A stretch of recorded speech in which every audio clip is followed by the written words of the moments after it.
Hello family and friends, it's the old Chrome Dances, and I have a really quick, easy, and inexpensive dinner or lunch for you. So, I'm recording. This is just like a pound of ground beef that's been fried off, and I've gotten rid of the excess grease on it. And then swinging around here is just my small rice cooker going with some rice. So you need some rice to go. I use for me I use like a cup, but you can use whatever you need, whether you need a cup and a half or whatever. Okay, so you got your ground beef that's been drained. You're going to take a can of the Choy chop suey vegetables. Choy chop suey vegetables, and it's the big can. It's I've got it open. Well, I'll put it there first, and then I'll look for the ounces. Use the liquid. Okay, so use the liquid that's in this big can.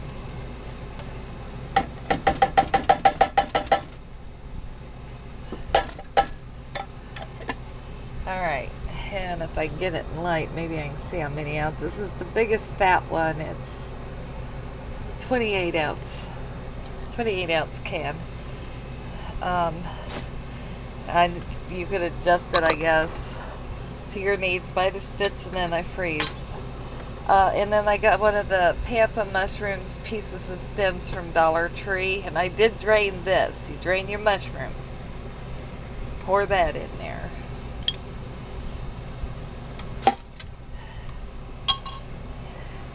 And then you gotta take, I got one package of Swiss Reigert's brown gravy mix.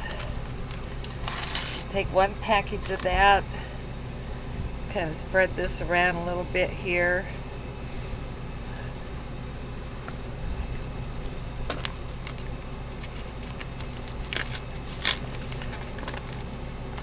We're just going to pour that right over the top. And we're going to take about 1/4 of a teaspoon of ginger, ground ginger. And I'm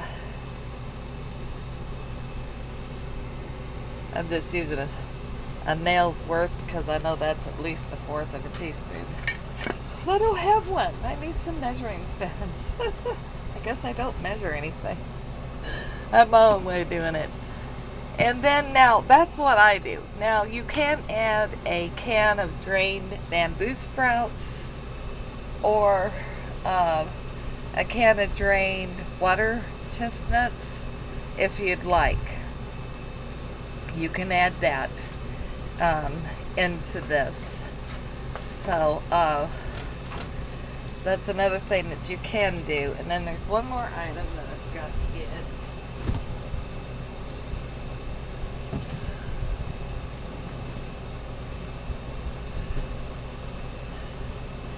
Is some soy sauce.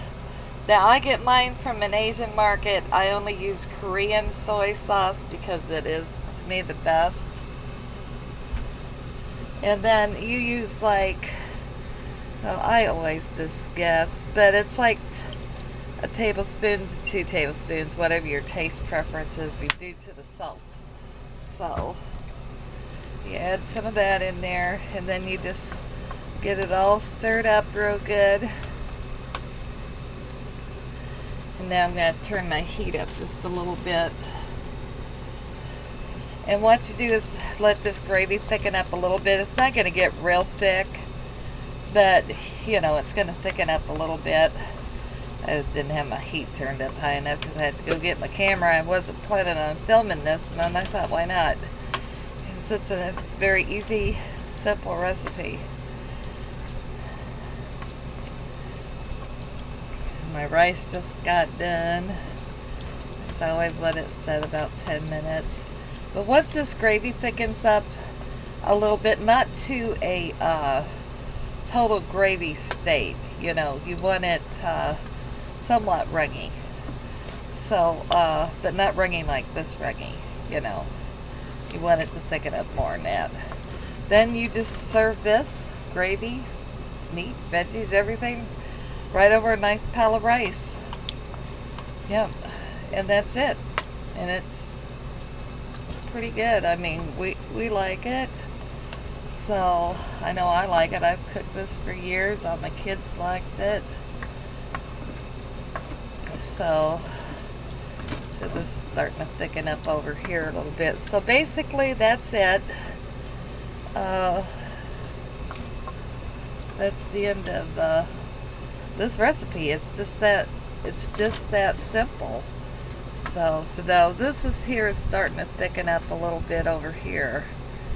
This is starting to get a little bit more thicker, but over here not so much. I just don't want to knock you guys over.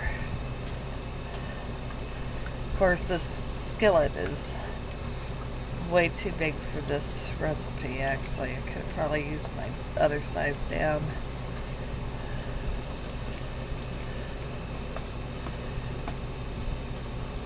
But yeah, that's it. Just a minor amount of ingredients, and just put it over a nice bed of rice, and it's really good.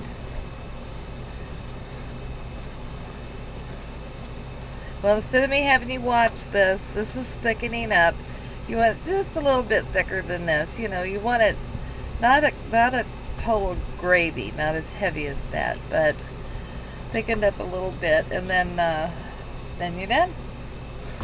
And that's what I call ground beef chow mein. All right, later, guys.